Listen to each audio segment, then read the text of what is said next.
Mga sangkay, dapat na nga bang ituro sa mga eskwelahan ang pagtuturo tungkol po sa Biblia o sa Word of God? Pag-usapan po natin ito ngayon. Welcome po sa Sangkay Revelation, kung saan dito lamang po natin pinag-uusapan yung mga makabuluhang topic patungkol po sa Word of God, patungkol sa salita ng Diyos, patungkol po sa mga nangyayari sa ating mundo related po sa Bible prophecy.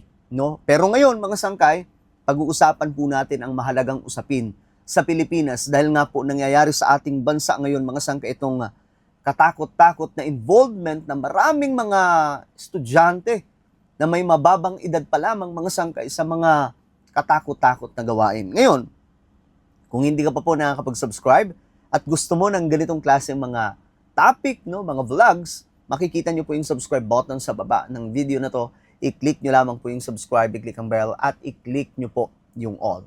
Sa mga nanonood po sa Facebook, syempre, hello guys, i-subscribe nyo po o i-follow nyo po yung ating Facebook page. Ngayon, mga sangkay, ano ba talaga ang sinasabi sa Biblia? Dapat ba talaga turuan ang mga kabataan tungkol po sa salita ng Diyos? Madali lamang pong sagutin yan. Yes.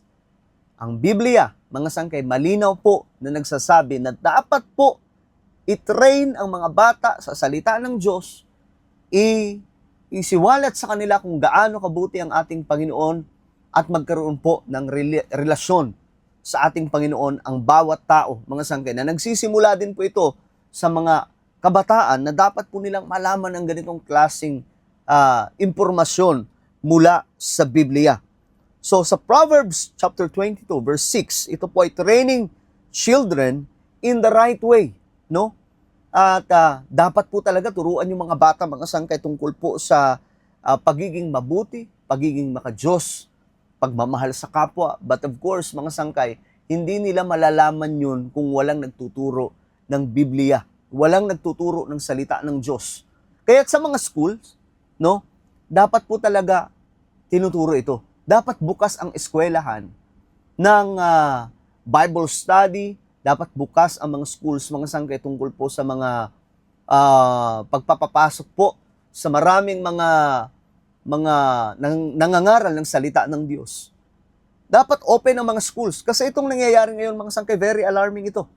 Buksan nila ang mga eskwelahan, papasukin yung mga ngaral doon, mga pastors, no, mga ministers, at turuan, i-gather yung mga bata, i-require po yung pagbabasa ng Biblia at Bible study sa loob po ng schools.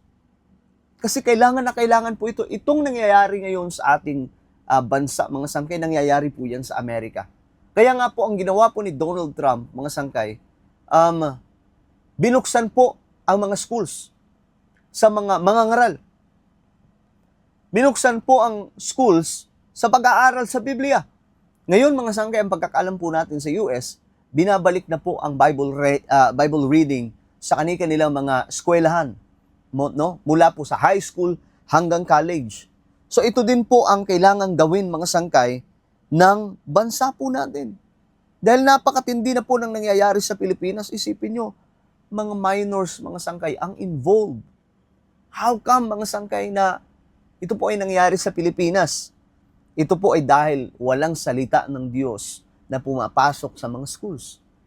Pero kung mayroong banal na salita ng Diyos, may mga ngaral na nakakapasok doon at nagtuturo patungkol sa kabutihan ng ating Panginoon, patungkol po sa gospel, malamang sa malamang, maiibsan o dahan-dahan pong mawawala, mga sangkay, ang ganong klaseng kalalang nagiging kultura ng maraming mga kabataan.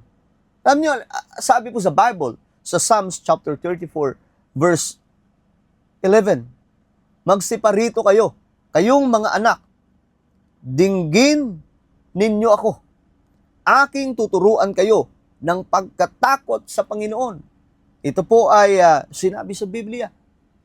Tuturuan ko kayo ng pagkatakot sa Diyos. Dahil ang problema ngayon, mga sangkay, sa maraming mga kabataan, masyado silang involved sa social media, gaming, na nakalimutan po nila, mga sangkay, yung pagkatakot sa Diyos. Kung may takot ang mga bata ngayon, Kung may takot ang mga estudyante ngayon sa ating Panginoon, hindi po sila aabot sa punto na makakaisip ng ganun. Bakit nangyayari ngayon yung malalang depresyon? Bakit nangyayari ngayon mga sangkay yung malalang problema ng mga kabataan? Walang word of God eh. Walang nagtuturo sa kanila. More on ano tayo mga sangkay? More on nagtuturo tayo ng about sa science, technology, at kung ano-ano pa. But we forget the Word of God in our schools. So it's time.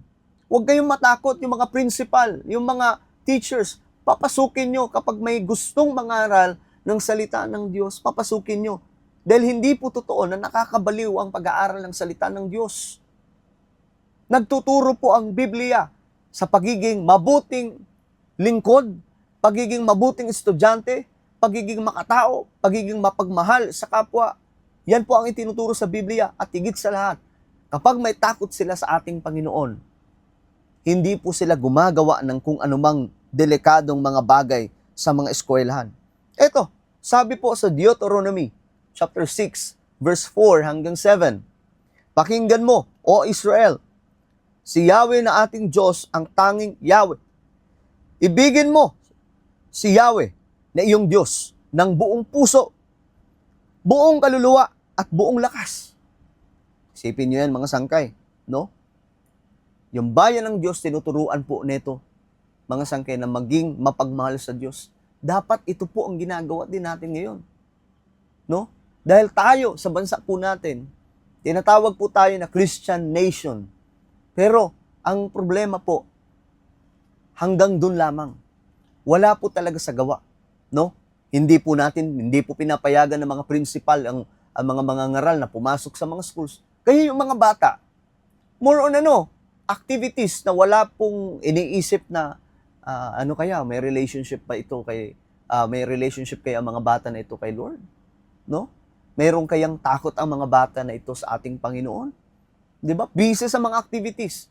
Pero pagdating po sa Bible study, kapag may pumapasok po na mga mangangaral sa loob ng schools, nagno-know ang mga principal, nagno-know ang mga teachers. Bakit? Ba't ganun? Kaya't huwag kayong magtaka kung bakit nangyayari ito ngayon. So it's time para buksan ang mga eskwelahan for Bible study, for teaching the Word of God. Sabi ng Biblia, sa Deuteronomy chapter 6, ang mga utos niya'y itinanim ninyo sa inyong puso. Itinuro ninyo ito sa inyong mga anak. Pag-aralan ninyo ito sa inyong tahanan, kita nyo, sa tahanan, sa inyong paglalakbay, sa inyong pagtulog sa gabi, sa inyong pagbangon sa umaga. Ganun po kahalaga ang Word of God, mga sangkay. So, it's time, no, na dapat matutunan ito ng maraming estudyante at dapat po talaga ituro ito sa mga schools. This is what we need right now, mga kaibigan, mga sangkay, para po ang ating mga eskwelahan ay maging ligtas. Ibalik natin ang mga bata, no, sa paanan ng ating Panginoong Diyos, no? Naway yung mga principal, naway yung mga head teachers ay maging open-minded pagdating po sa Word of God. Wala pong mawawala. Guys, napakahalaga po ito. Napakahalaga po ito ngayon, mga sangkay. Nakikita po natin yung panahon ngayon, masyado na pong malala. Kung hindi po papapasukin yung mga mangangaral, yung mga teacher ng Word of God sa mga schools, baka lumala pa po ito. Alright? Ano po ang inyong opinion? Comment down below. Huwag niyo pong kalimutan na i-subscribe yung ating YouTube channel. God bless everyone.